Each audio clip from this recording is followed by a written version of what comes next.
Hi, everyone. We are going live, and we are waiting for our esteemed colleague, Adrienne Maree Brown, to join us.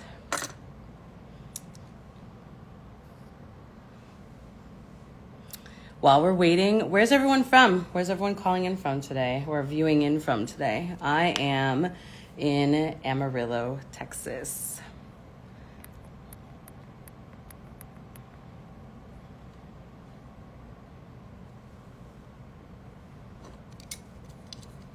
Seeing lots of excitement about the marches, seeing people from Las Vegas, New York, Pennsylvania, Cleveland, Ohio, North Carolina, Houston, Texas.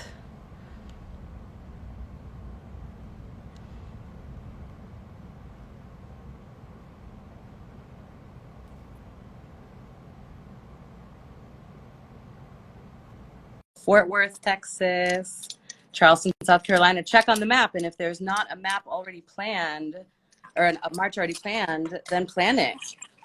Everyone's got to make their contribution. Hi. Hi. Look who's joined us. I feel like I'm so close to the camera. I'm going to back up a little bit. Okay, back that thing up.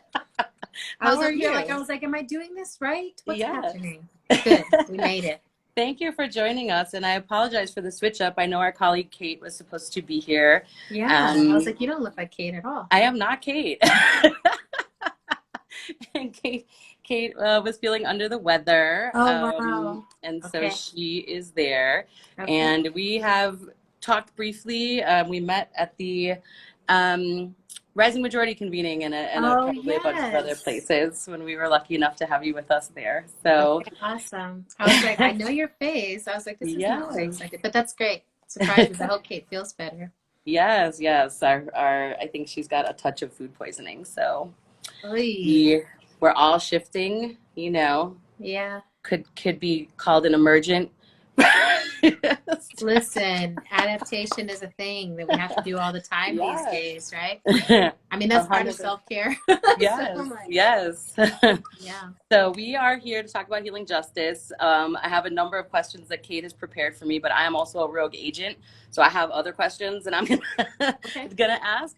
But I was hoping that we could start off with, if you just tell folks a little bit about yourself and your work. And also just like, what is healing justice? Like, what does that actually mean? Yeah. So my name is Adrienne Maree Brown. I am a writer.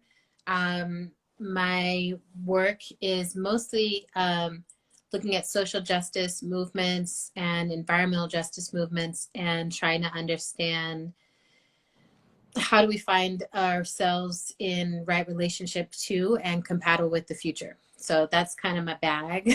So I'm always like, how do we do this? And healing justice is a way of understanding our right, our need for health that is not an individualistic, capitalistic pursuit that just an elite few of us get to go and do, but all of the components of what it means to be well balanced and healing and in a community that is looking out for each other's health and well-being. So yeah. So we see a lot of this like online with like wellness communities. So what's the difference between like the wellness communities that we see and like healing justice? Well, I think there's a lot of different things. I think that there's an intentional, aspect of it, which is like, is the intention about individuals figuring out their own relationship to their own healing, so it's like, I took a bath, which I love a good bath, but it's very much like, here's what I'm doing for me. And I think a healing justice framework is very much, here's what we are doing to hold each other. And I think of healing justice as a way we practice resilience in the most radical sense of that word. Like, here's how we recover and heal and move forward from the many, many things that happen to us. I also think that there can be a lot of appropriation in the wellness community of practices and tools that some of them are meant to be shared and some of them are really specific to the cultures that they come from. And I feel like that's one of the things that healing justice really tries to attend to is, where does this practice come from? Where does this sage come from? Where do these healing modalities come from? Are they meant to be shared? How do we know who has the skill and the permission to actually offer them? So those are a lot of the things that I see play out. I also think that wellness can't actually happen if revolution doesn't happen. So, you know, that feels like maybe the biggest piece is like wellness is like, here's how we can, it can look like, you know, I don't want to put this on everybody, but it can look like, here's how we feel great inside of the confines of capitalism and colonial culture. And healing justice is like, actually, our wellness, our actual health is tied into our education system, our healthcare system, our reproductive justice system, our economy. Like all these systems actually have to be transformed so that all of us have access to the full capacity of health and wellness in our lives. So yeah. So someone's like embracing the interconnectedness as like or interdependence as like the fundamental, you know, building block of what we're doing. Yeah, I mean, it's you know, I highly recommend people read Kimberly Crenshaw's intersectionality work because it really talks about how all these systems combine to have an effect on us. And healing justice looks at like, what is the combinations effect on our bodies and our minds, and how can we then begin a real recovery, and how can we begin a recovery that's in right relationship with lineage and location and what's available to us. And one of the things that I've always been really, I guess, fascinated with about your work is the idea of, you know, pleasure activism. Somebody in the comments said, I'm reading pleasure activism right now. Okay. And it's such a, I think, a challenge for our movement and, you know, folks who want to make a difference to, you know, we talk a lot about like, you know, we stay ready so we don't have to get ready. That's right. I just said that to someone today. Yeah. But staying ready actually takes a really big toll. Yeah. And so I wonder, you know, how we can like hold pleasure and then also like hold this healing justice, or what the relationship is between the two. Well, the first thing I would say is there's a difference between readiness and hypervigilance. And I think that we are currently years into living at a state of constant hypervigilance, constant urgency, constant crisis. And I remember before this, like I remember when it was like, there's a lot to do and there's a lot happening, but there would feel like, oh, there's a crisis once a year, every few months or something.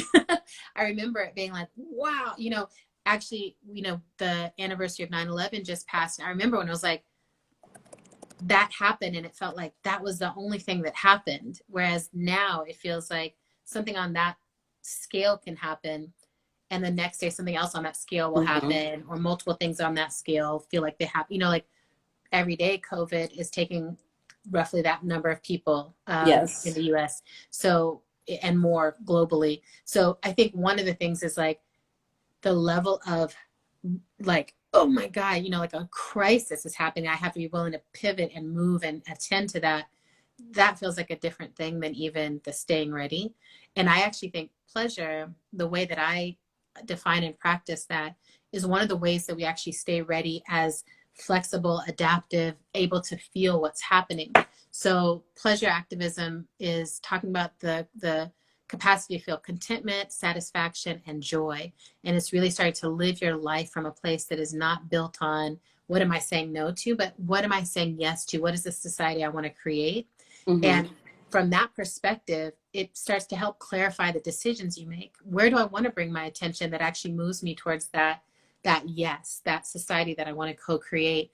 And how do I bring my attention, you know, away from those things that don't lead me on that path, even if critiquing them might seem fun for a moment, but we can get stuck into an entire lifetime of looking at things that make us feel demoralized, depleted, exhausted, terrified.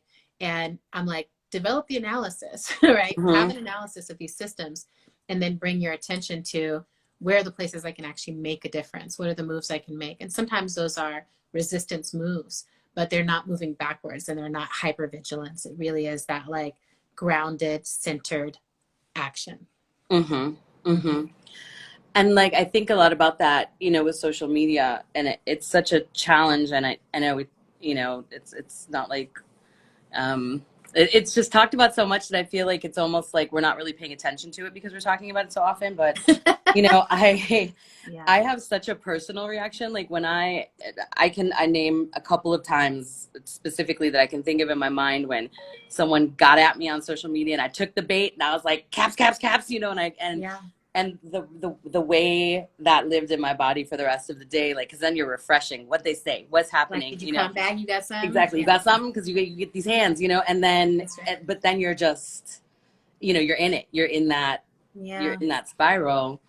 And for some of us, it's a little harder to govern than others. Well, and it's so delightful because we are angry, and the anger we feel is righteous, like the rage we feel is righteous.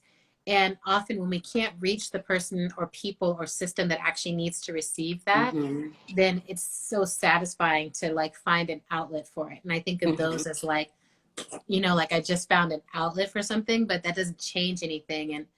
And I no longer find that satisfying at all. Like I'm like, I want to make sure you're an actual human being who has any actual power about this. Otherwise, I have nothing to say to you. I'm going to let your own people gather you, or your own bots, or whoever's organizing you. Or just the universe will get at you at some point. The universe will handle that. The universe will handle that. But I do feel like if I'm going to harness the rage that I feel, which is rooted in actual grief, which is rooted in actual loss, which is rooted in actual experiences of oppression, then I want to make sure the person and people and systems that feel that are the ones that are creating those problems and the ones that need to transform.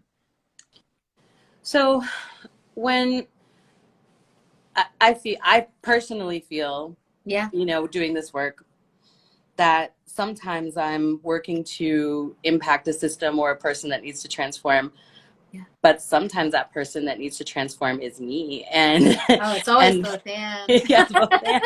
And I'm like, wait, like have you ever seen that meme that's like going to therapy is like going to your therapist's office and someone coming in rummaging around and be like, you live like this?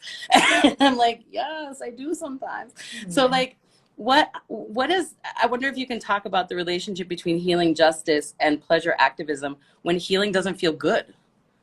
Yeah, I think this is one of the big misunderstandings people have around healing. And this is also, I think, part of what the wellness culture can kind of confuse, because it's all like, oh, I sat on a rock and everything smelled good. And like I was perfectly like, fitting yoga pants. And I'm like, no, babe, healing is like shadow, shadow, shadow, shadow.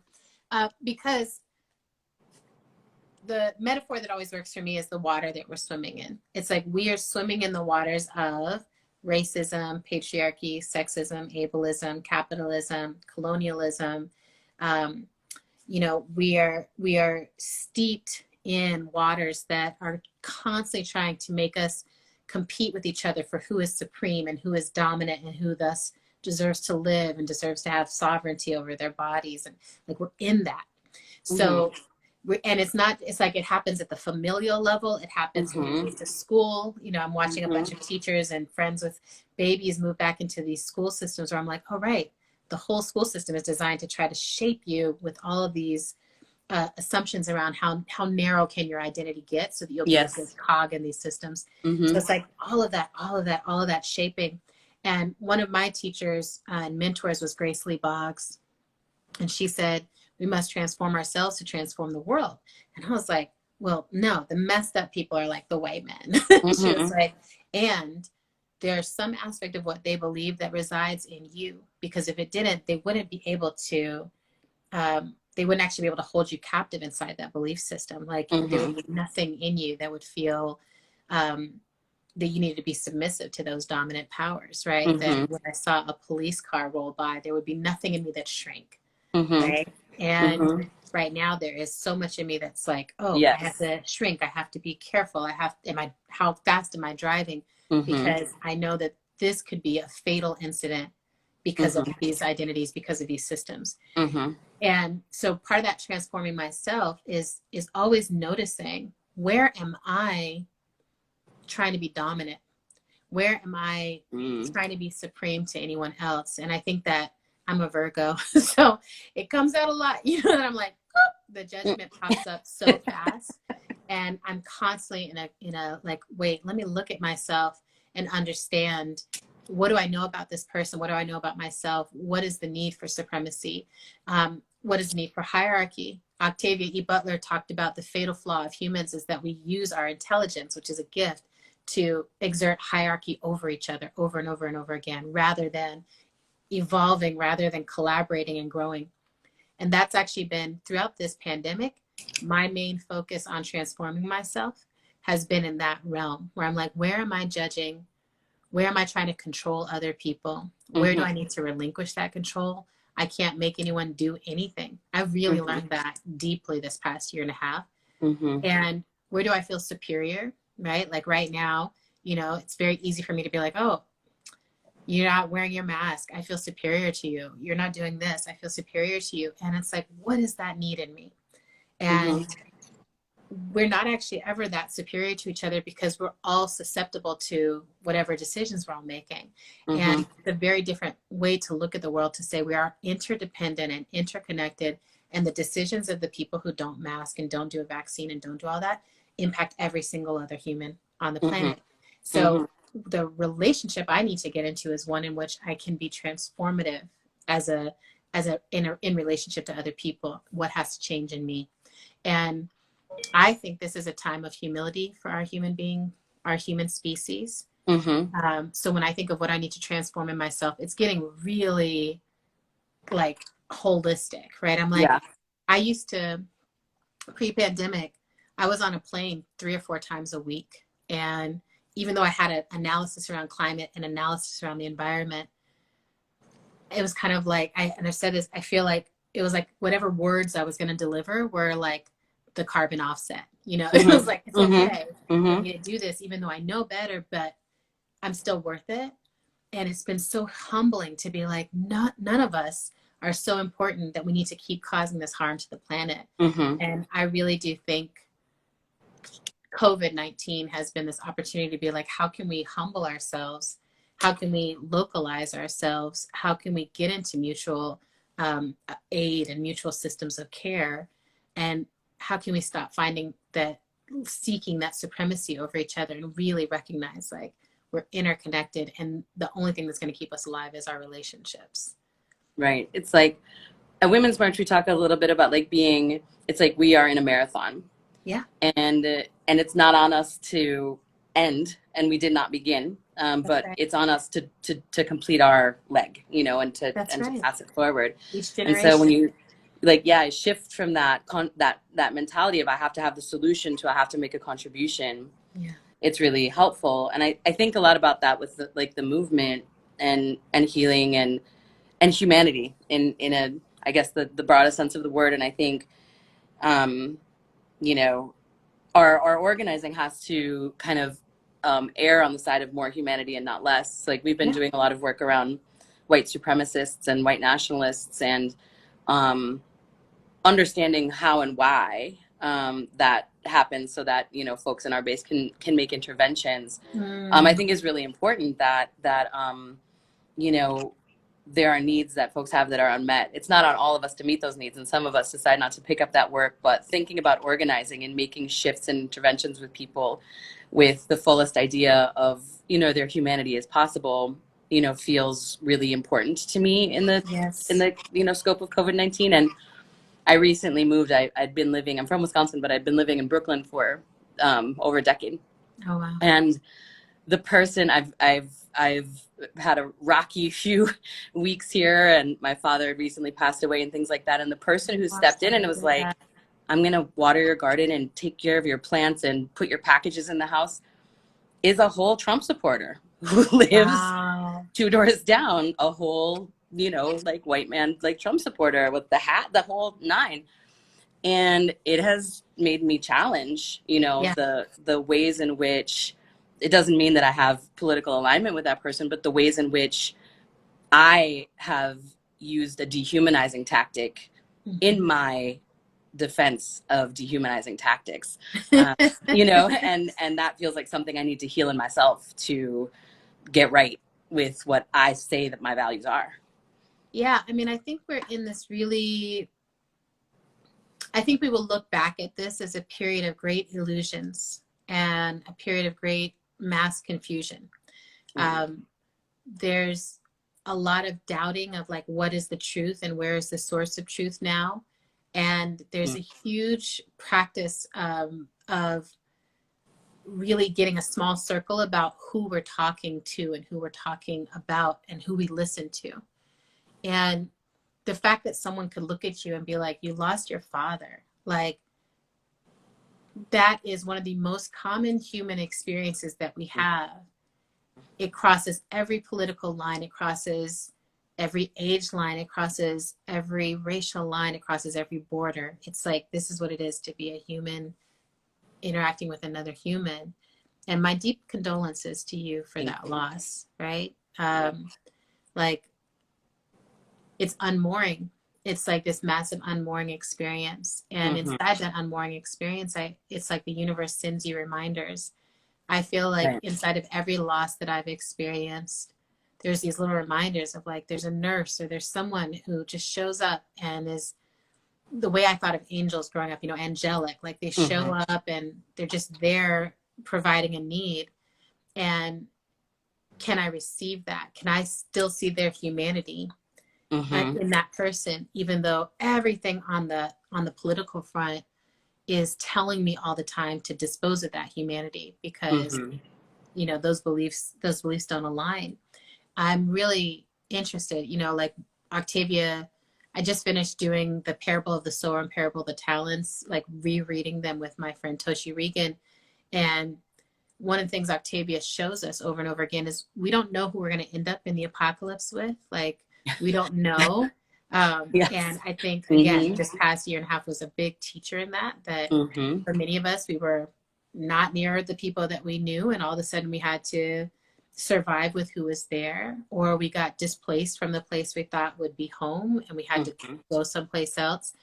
And I think there is some skill that we need to recover in ourselves of being able to see people's humanity first and foremost, and then build on the alignment. And this is something I'm always thinking about, I'm always trying to teach, is it's really easy to start from the difference. And I do this all the time. You know, I just moved south. I just moved down south, and like, there's a part of my brain that's always like, are you racist? Are you racist? Are you racist? Are you racist? You know, like, it's just like a safety mechanism is like always popping, which is not, you know, it's not like there's more racists south than there are north. It's like, it's everywhere. And the answer is, of course, yes. Everyone is. You know what I mean? Of course, yes. We're in the United States, you know? It's the United, exactly, right?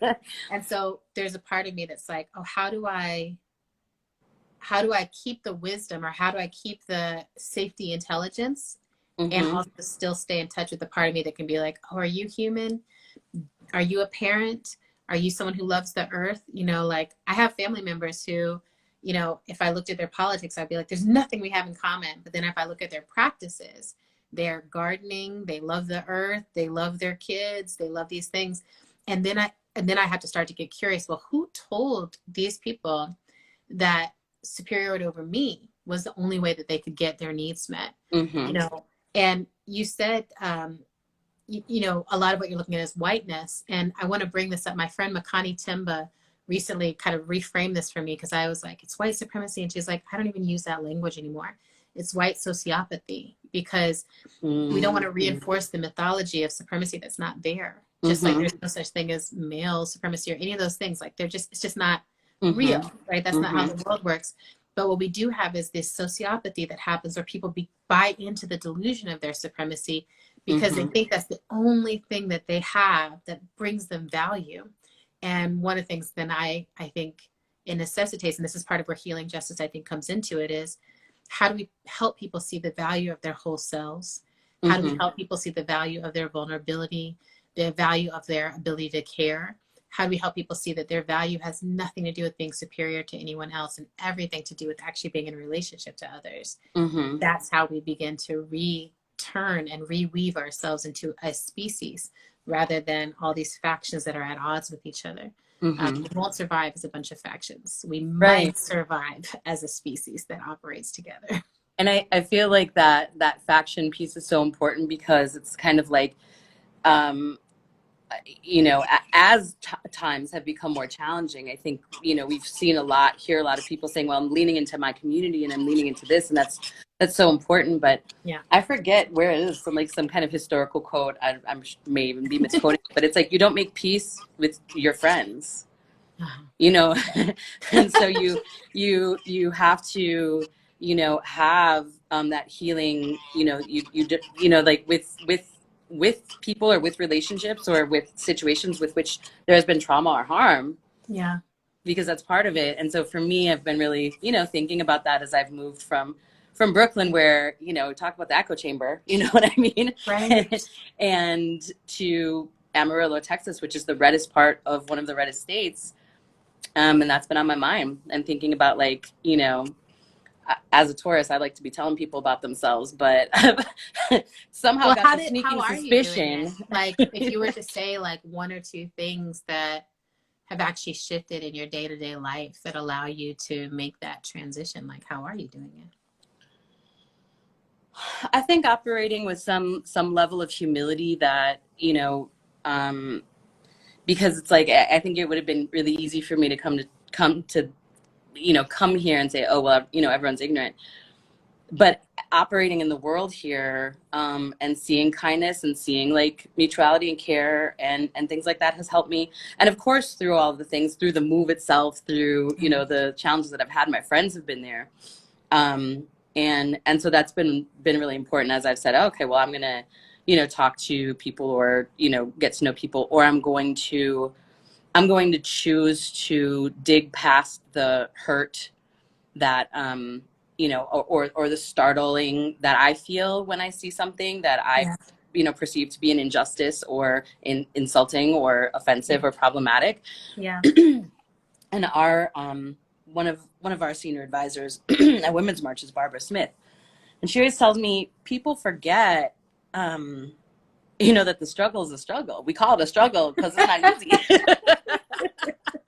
That's right. So I stay struggling, you know, basically I stay at the table when I don't want to be, and someone says something problematic and I'm like,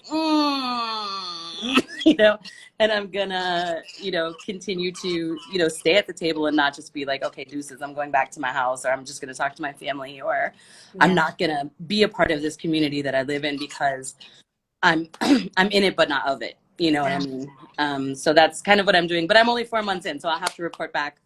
That's right. That's right. I mean, you'll keep learning, right? You'll keep learning. Like, I think there is something around, I call it biodiversity. You know, there's something around being able to build a tolerance for our differences, different ways of seeing the world, different ways of being, and remembering that we share something, which is this moving of life towards life. And there's actually, you know, the thing that helps me sometimes is I'm like, even though death is all around us, death is in so many of the decisions that are made, so many of the policies, death is actually the interest or concern of a small minority of people, right? Like that's the minority on earth. And the majority of people are like wanting to move towards life.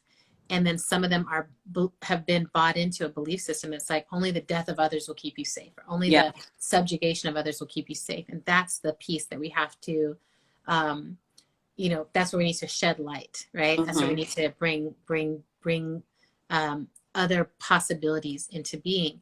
And I feel like something in me has relaxed a lot in those experiences. It used to really get to me, you know, like someone would say something, I'd be like, how dare you? And the more rooted I get into myself, I'm like, there's nothing that someone can say to me that actually can take away my dignity if I don't partner in that. If you don't enroll in their... Yeah, if I'm like, oh, I know that you're not superior to me, and I know I'm not superior to you. I don't know any more than you do actually about how we're going to move into the future. What I do know is that I am a sacred, miraculous being, and that you could never recreate my life, and that I'm here for a purpose. And I think when people touch into that part of themselves that is here for something larger than themselves, then those petty interactions don't matter as much. And then you can look at them with curiosity, like, what created that in you? Because I don't have that in me. There's nothing in me that walks around like, I can't get through my day if I'm not superior to someone else. That's not in my system. And what I'm like, what have I done to eradicate that from my system? Because it's not like it was never there, you know. I was socialized also to be the best and to be the top student, and to, you know, there was, that was in me. And movement and reading and politicization helped me to land in a different place. And, you know, nature, learning that I am of earth, that I am of nature, and that nature thrives in biodiversity, that the ecosystems that have lasted the longest and that seem the most resilient and capable of surviving even this massive climate change that we're in right now, are the most biodiverse, the ones where even at the skill set level, right, for humans at the skill set level, it's like, right now, you need people who are like, oh, I know how to escape a flood and a fire and a tornado, and how to survive without power, and how to make sure the babies are okay if they have to be homeschooled. And those are all different skill sets that different people are holding. And I think as these systems fall apart, right, because I think our education system is really showing that it's not up for these changes right now. We know our economy is not up for providing for us in this moment. And we see these other systems emerging, which are really quite exciting. Watching some of the homeschool experiments that have developed, watching some of the alternative school, you know, situations, watching the mutual aid processes that have developed. And then on that healing piece, I think all of those interdependent systems that are emerging are part of our collective healing practices, in addition to, you know, the work of like the NAP ministry and others who are like, hey, we are in a global pandemic and we do have to actually slow down. We have to root in, and we have to grieve. If, you know, today the news came out, 1 in 500 of us have died from COVID. Right? 1 in 500 people in the US have died from COVID. So that means almost every single person is grieving someone either close or, you know, 1 or 2 degrees away from them. And that level of collective grief requires a slowing down and a recognition that, like, we're not going to be at 100%. And I keep telling people, they'll be like, I'm feeling this way. I'm like, just do 50% today and let that be enough. You know, like, we've got, you, like you said, the marathon, you know, I think of it as, in indigenous wisdoms, there's this idea of 7 generations back and 7 generations forward. And I'm like, so everything feels urgent right now. And in the past, it's felt urgent, and in the future, it will feel urgent. Like, there's always going to be a crisis of life to attend to. And our work is to figure out, in this lifetime, with my precious life, how do I live as well as I can? How do I be as good to my body as I can so that I can live? I think of that as my responsibility as a radical thinker. I'm like, I need to live as long as I can, because I get more radical by the minute. And I'm like, if I need to live as long as I can and keep politicizing and keep learning and keep sharing what I learned, right? Like, it's actually, and without grasping, right? I'm like, no one lives forever. My mortality is guaranteed, right? But then inside of the life that I have a responsibility of becoming an excellent ancestor. And I imagine sometimes that experience of like coming as an ancestor to someone in 3 or 4 generations and being able to be a good ancestor, because I know that I did everything I could in my generation to contribute to them being able to live, right? Not even like shaping what they would think. I feel like each day I relinquish more and more control over the future. Like, so much of my first years of organizing were like, how do I control these future people, since these current people are just a lost cause? Now I'm like, no. How I be, like, I think of myself as a nowist. How I am in the present moment. How present can I be? How kind can I be? How honest can I be? And how radical and revolutionary can I be in the choices I make every day, the relationships I form every day? I want to be as whole as I can be. And that is what will pass on, right? That's and what it's so funny, because when you're younger, I feel like, or at least for myself, when I was younger, my approach was the exact opposite. I was like, I'm gonna be the hard ass. I'm gonna come in and like let them know, and I'm gonna like gather people up like a ponytail and blah blah blah. Oh yeah. And that just doesn't, it doesn't resonate. It doesn't have longevity. You know, it doesn't. No, and it's a particular role, right? Like when I look at the Women's March, when I look at Black Lives Matter, when I look at Occupy, when I look at the Me Too movement, what feels exciting to me is that there are young people who are like, fuck all of this. Like I'm going face to face and head to head with all of this, and I'm gonna be twerking on cop cars in the streets and like yelling, you know, like I'm like, that is so exciting and invigorating and inspiring.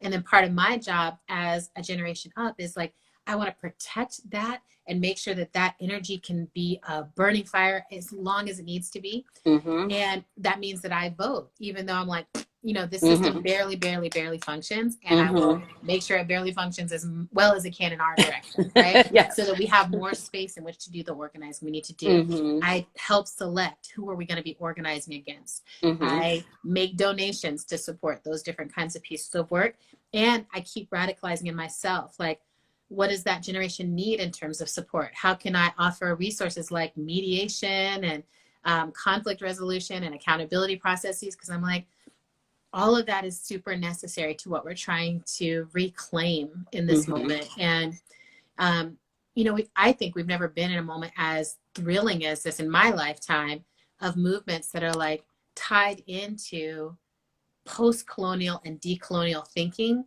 woven throughout everything else that we're doing, right? Like people are thinking about, how do we get in a right relationship with the land? What does it mean to be a Black person trying to get in right relationship with the land, in right relationship with the indigenous people who are still here and never left? What does land back look like for those of us who were displaced and brought here?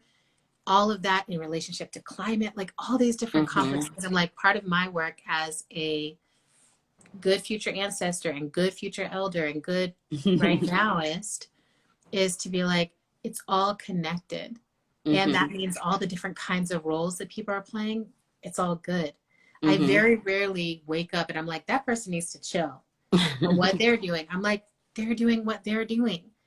If it doesn't move me, I bring my attention to things that do. There's enough room for all the different things we're trying to do. I say that all the time because I'm like, we just need to work on being as compelling as we can be in the things that we deeply believe in. You can't say no to the really compelling stuff. You know, I think that's why our movements are shifting so many people right now. I'm like, you cannot argue with our lives mattering. Right. It's super compelling when you see someone who's like fully in that and knows that. I'm like, you can't take that from me. I don't care what you tweet. I don't care what you say. I know it now. You can't take it from me. You know, Harriet Tubman had a dream and she woke up from this dream and she's like, my people are free. And you could not stop her from freeing people after that. Like she was unstoppable as a force because she knew it already. She was like, I'm going to go back and forth and there will be danger, there'll be stuff, but I know my people are free. And I'm like, I want to make sure that everyone knows that. Like, you're already free. We are removing the obstacles in your mind and in the physical, you know, societal structures that keep you from knowing that you are free, right? This is why I'm an abolitionist. This is why I'm an organizer. This is why I'm a radical. It's because I'm like, we're already free. And so we have to just move all that stuff out of the way that confuses us, because also we've got other things to attend to, right? We're not supposed to just be merely surviving and scrapping it out with each other. We have evolutionary work to attend to. There's something much larger, I think, for our species than we're giving attention to right now. Yes. That is amazing. I would love to revisit this conversation down the road. We've got a number of things that are focused and aiming that way with our Feminist Futures work, and some work that we're doing with Black Feminist Futures with folks down there. And of course, we've got Kindred Healing Collective Squad on staff that, you know, are ready to. So wonderful. So we would love to connect with you down the road. And thank you so much for joining us, and congrats on the novel. I'm excited. Thank you. Thank you so much. Thanks for having me. I enjoyed this conversation with you. Me too. Have a good day. Bye, everybody. See you at the marches. Bye, y'all. See you at the marches.